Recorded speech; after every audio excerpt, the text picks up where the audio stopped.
sur le trajet de l'école, il y avait cette grande maison victorienne qui me plaisait beaucoup. Je m'arrêtais tous les jours pour l'admirer. Et je me disais que je deviendrais un jour propriétaire d'une maison semblable.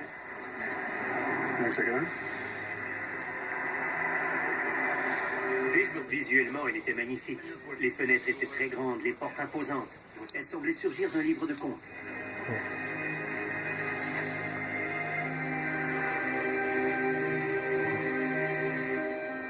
This place was built in 1875 by S.K. Pierce.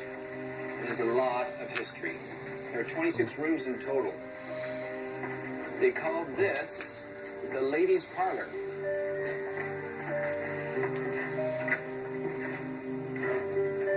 J'étais vraiment fascinée par cette maison. Let me take you up to the second floor.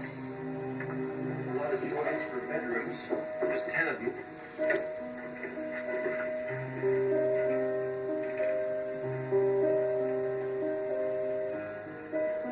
Je ne comprenais pas que le prix d'une maison de cette dimension, qui comportait 26 pièces, puisse être aussi abordable. Why is the price so low? Well, it needs a lot of work, a lot of investment. Je me suis demandé s'il y avait des vices importants dans la structure. Listen, you're nice people. I'm going to be straight with you. There's a lot of history to this place, a lot of rumors going around about it. Rumors about ghosts and crazy things like that. Really? Yeah, they're just stories. J'étais extrêmement sceptique, et je l'ai toujours été. Lilian et moi ne croyons pas aux fantômes. Do you mind if we look around a little bit more? Oh, yeah, sure. Take as long as you like.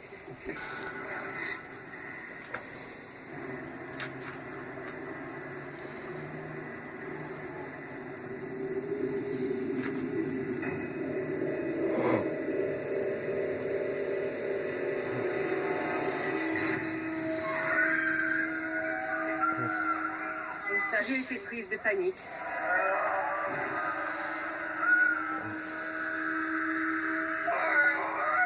Je ne pouvais plus bouger. Je ne pouvais plus tourner la tête à gauche ni à droite. Je ne pouvais plus bouger les bras ni les jambes. C'était une sensation absolument horrible.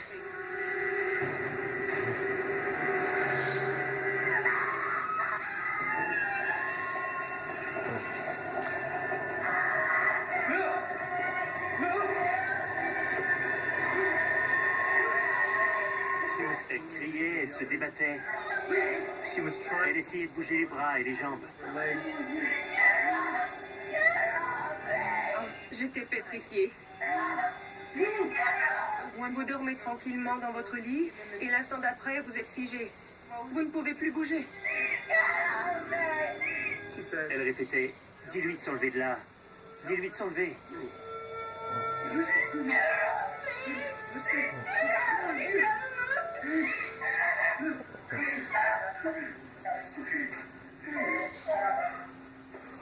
Je l'ai prise dans mes bras, je l'ai serrée contre moi.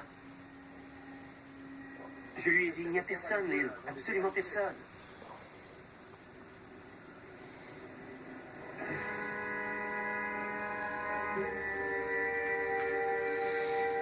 Curieusement, je ne ressentais aucune pression physique sur mon corps. Je ne sentais pas qu'on me retenait de force. Mais j'étais incapable de bouger.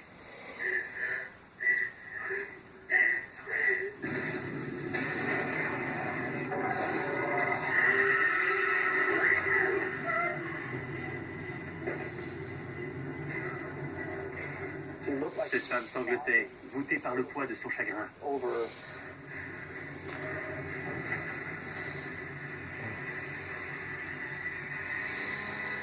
J'ai tout de suite pensé que c'était la mère du petit garçon.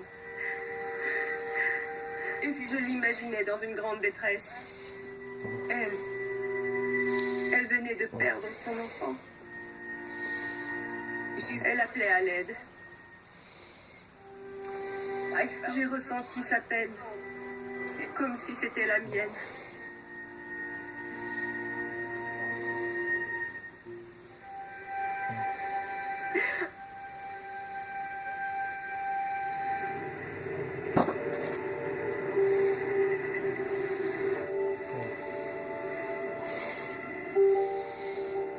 La situation s'est détériorée.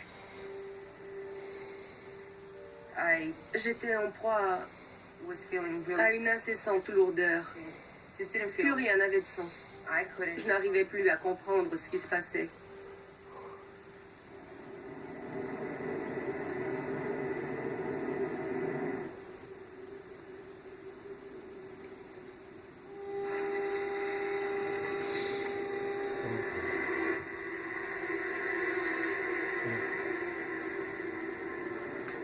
Une nuit, je me suis réveillé brusquement.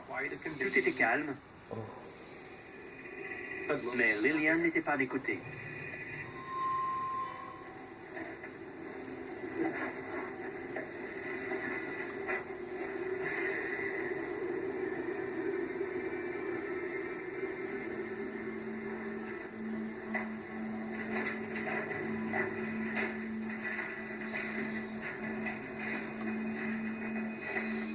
Je l'ai appelé dans le corridor. Pas de réponse. Je ne la trouvais nulle part. Elle ne pouvait être qu'à un seul endroit, au sous-sol. Et j'y suis descendu.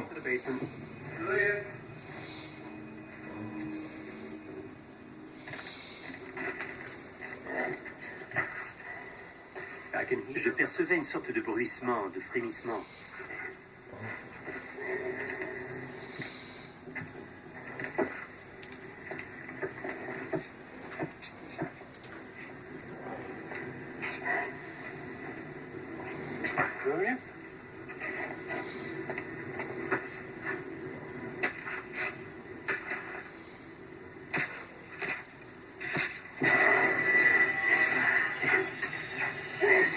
Elle creusait. Elle creusait. Elle creusait. Je ne comprenais pas ce qui se passait.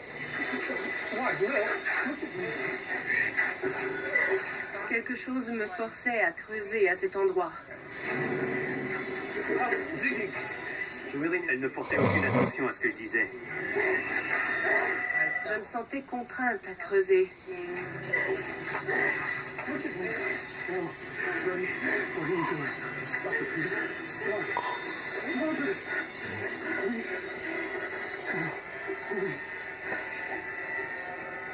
Je me suis aperçu qu'elle tenait quelque chose dans la main.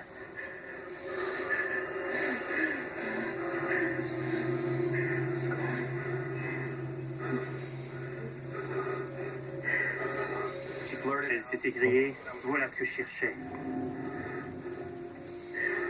C'était un morceau d'os pelvien.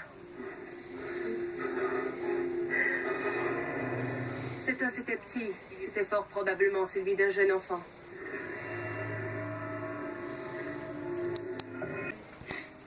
Et qu'il cherche désespérément sa mère. C'est sans doute pour cette raison précise qu'il m'a choisi.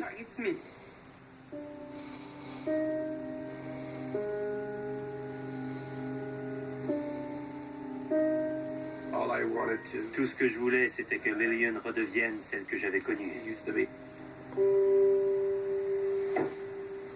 Il fallait que je la sorte de là. Je me fichais de la perte financière que cela représentait. Je ne voulais plus la soumettre à ce supplice. C'était hors de question.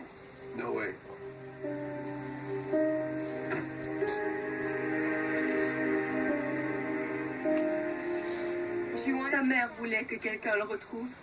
Moi, j'étais là. Et je l'ai trouvé. Je pense que cet aboutissement lui a rendu la paix de l'âme.